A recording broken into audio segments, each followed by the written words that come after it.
नमस्कार, मैं अरशद वासी क्यूपी न्यूज़ में आप सभी दर्शकों का स्वागत करता हूँ। बात हमारे गांव की हो, बात हमारे कस्बे की हो, बात हमारे ज़िले की हो या हमारे प्रदेश की हो या हमारे देश की हो, हमारा क्यूपी न्यूज़ चैनल हमेशा तत्पर रहता है शासन से प्रशासन तक आपकी आवाज़ को पहुँचाने के लिए। आज मैं फर्रुखाबाद ज़िले में बैठा हूँ और यहाँ मेरे पास में एक बीजेपी के नेता तशरीफ फरमा है, विराजमान है। आज हम इनसे इंटरव्यू करेंगे, बातचीत करेंगे यहाँ के माहौल को लेकर के। ये फर्रुखाबाद ज़िला एक ऐतिहासिक ज़िला है और इस ज़िले के लोग बहुत दूर दूर तक गए हैं। कोई कानून मंत्री रहा है, कोई विदेश मंत्री रहा है, कोई कपड़ा मंत्री रहा है, बड़े बड़े सांसद हुए हैं। यहाँ से इस ज़िले के लोग जाकर के सरकार में गृह मंत्री, कपड़ा मंत्री और यानी क्या क्या कैबिनेट मंत्री रहे, लेकिन इस जिले की बद से बदतर हालत आज भी है।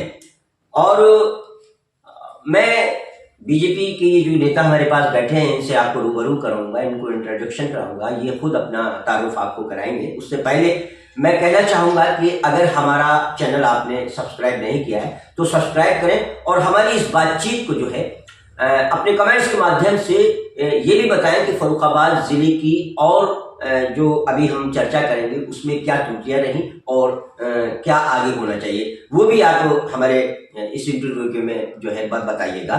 तो हम साक्षात्कार और इंटरव्यू शुरू करें। तो हमारे पास में विकास साहब हैं, मैं इनसे रूबरू आपको कराता हूँ, इनका तारुफ खुद ही कराता हूँ। सर, सबसे पहले तो आप हमें बताएं हमारे दर्शकों को कि आप बीजेपी में हैं, बीजेपी से बिलोंग करते हैं, इस जिले के हैं, कहाँ के हैं, कैसे आप बीजेपी में शामिल हुए? पहले तो आपके सभी दर्शकों को मेरा सादर नमस्कार। बहुत शुक्रिया।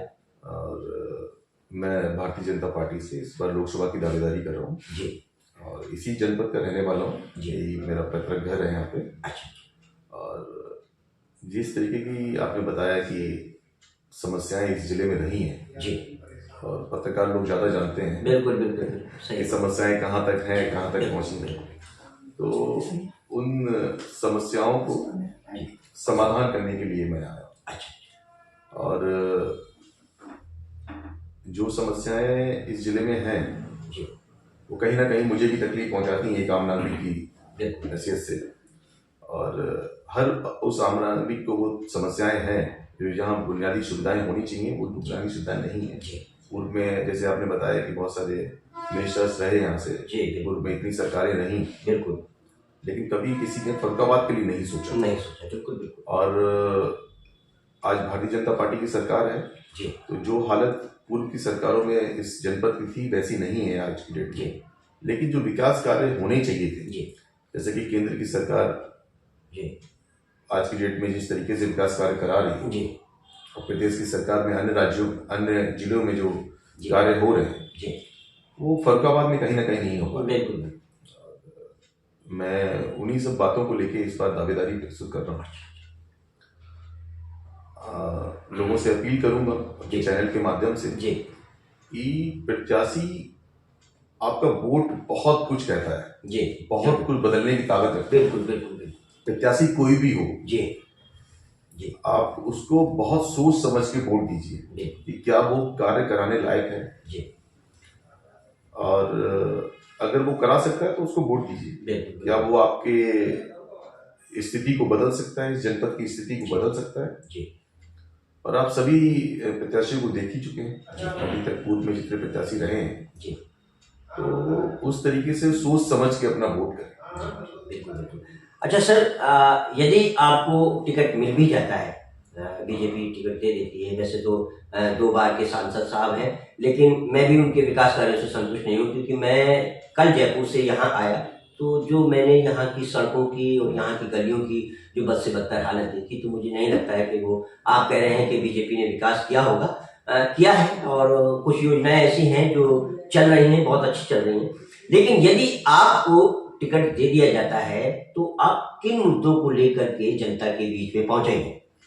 देखिए, इस जनपद में जो बेसिक मुद्दे हैं, जो बेसिक सुविधाएं हैं, वो आज तक जनता को मिल ही नहीं पाई।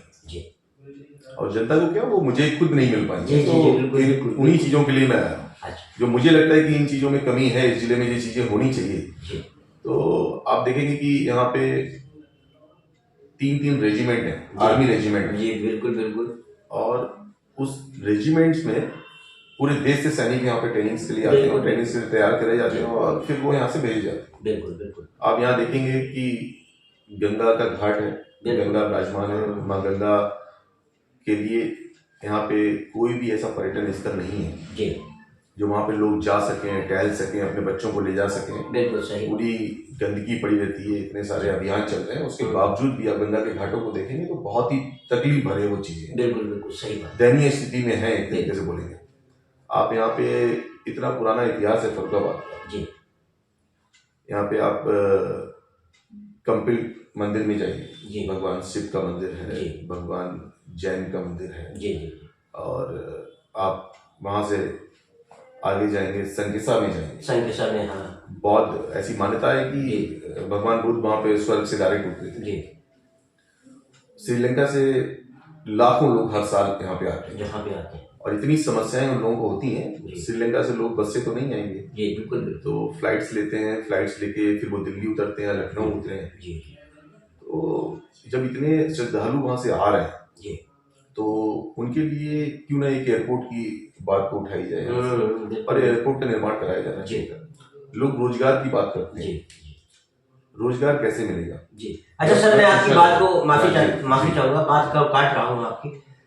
आपने एयरपोर्ट की बात की तो एयरपोर्ट की तो यहाँ व्यवस्था की गई थी, अहमदाबाद में कोई पट्टी बनी थी और वो रूम वगैरह भी बने थे। देखिए उसका क्या?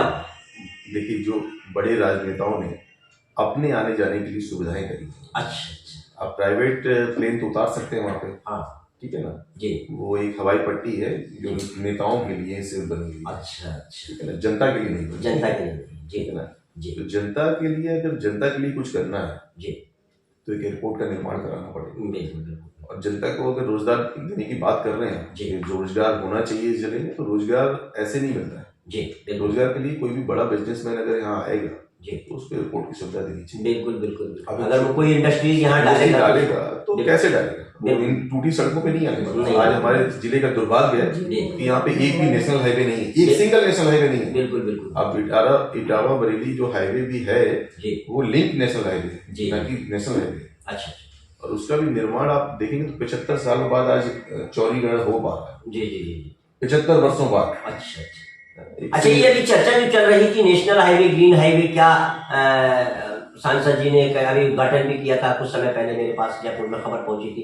क्या मामला था और ये नेशनल हाईवे का जो गंगा से उधर निकाल रहे हैं, कौन सा है? गंगा एक्सप्रेस वे तो यहाँ से जा ही चुका है जी। और गंगा एक्सप्रेस वे जाने के मैं खुली बात करता हूँ तो इसलिए जाना चाहता हूँ। गंगा एक्सप्रेस वे के लिए किसी ने मेहनत नहीं करी कि हमारे जिले में आए, और किसी को ऐसा लगता है कि किसी से कोई फर्क नहीं पड़ता है जी।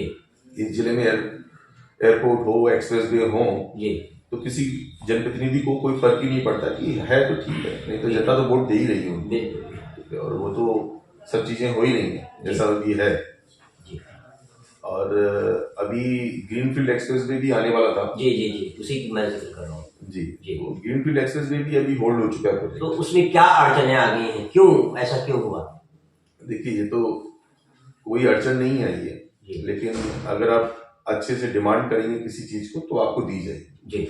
जी, आप यहाँ बैठे रहेंगे और बैठ के बस यहीं से आप जैसे पत्रकार बंधुओं से वार्ता करके जी जी जी उसको छोड़ने वाला नहीं है। जी, अगर अपनी आवाज को आप उठाना चाहते हैं और अपनी आवाज को केंद्र तक पहुंचाना चाहते हैं कि मेरे जनपद में एक्सप्रेस वे नहीं है तो आपको एक्सप्रेस वे मिलेगा। जब आप केंद्र में बैठे लोगों को, शीर्ष नेतृत्व को यही नहीं पता है कि आपके जनपद को चाहिए क्या, तो आपको मिलेगा क्या? सही बात। जब आपको कुछ चाहिए नहीं तो आप बैठिए, आप तो वैसे ही हो रहा है। जी।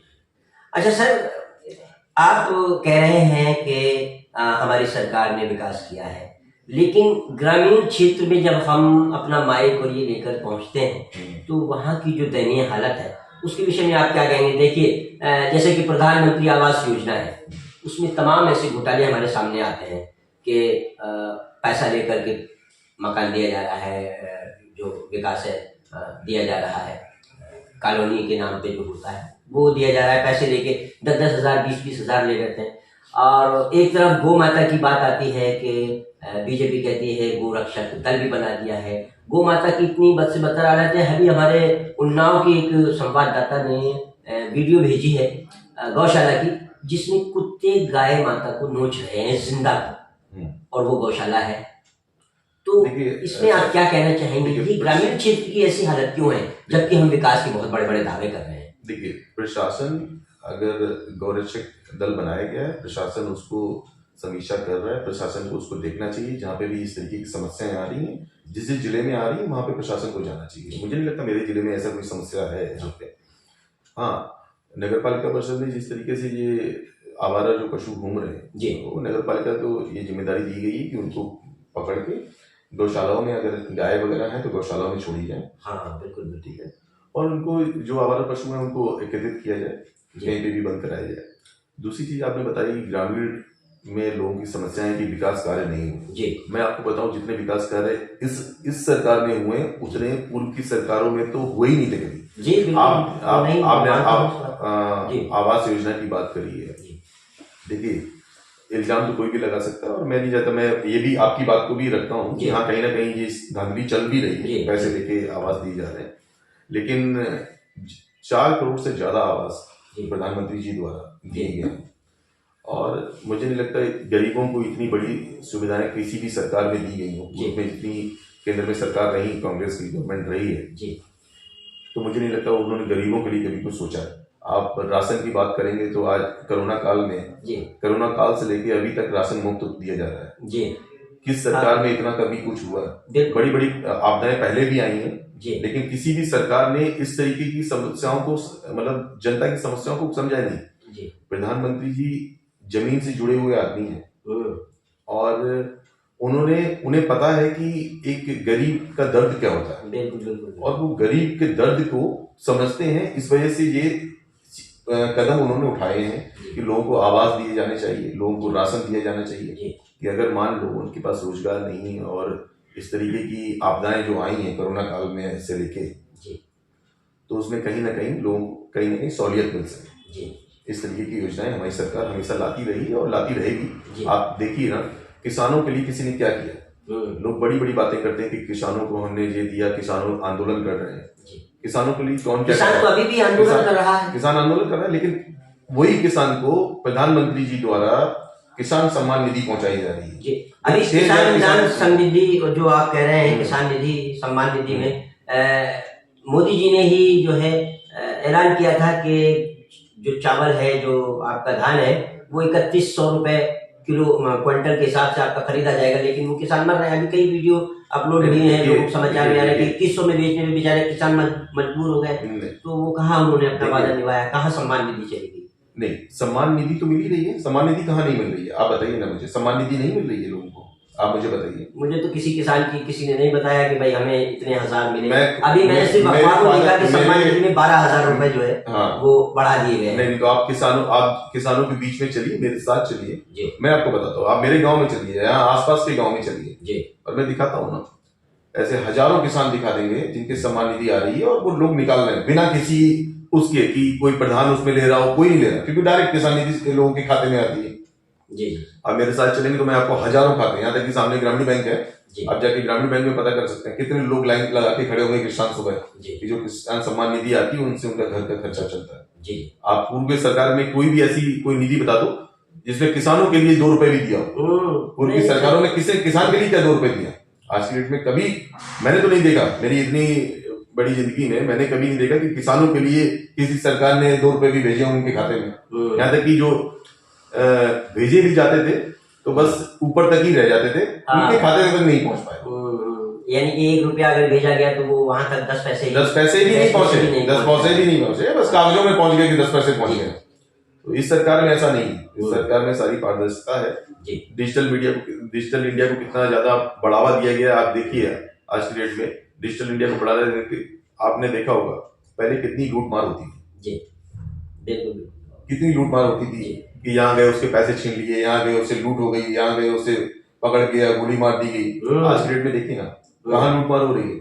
लोग डिजिटल इंडिया की तरफ बढ़ रहे हैं और कहीं ना कहीं यूपीआई के थ्रू पेमेंट कर रहे हैं, कोई भी पैसे लेके नहीं हुए। यहाँ तक कि मैं खुद नहीं स्वयं घूमता हूँ, मेरे पास पैसे नहीं है, 100 रुपए भी नहीं होंगे जब मैं घूमूं, क्योंकि मुझे पेमेंट करना होता है, मैं लोगों को यूपीआई कर देता हूँ। हाँ, आजकल वो यूपीआई का 2014 से बताइए, 2014 से पहले कभी कोई यूपीआई जानता था? सही बात है, कोई पेटीएम जानता था, कोई गूगल पे जानता था? कुछ नहीं जानता था। 14 के बाद। लेकिन आज 14 के बाद इतना ज्यादा इन सब क्षेत्रों में भारत आगे बढ़ चुका है जी। तो कहीं ना कहीं सेकंड अर्थव्यवस्था बनने में ये बहुत बड़ी पहल है।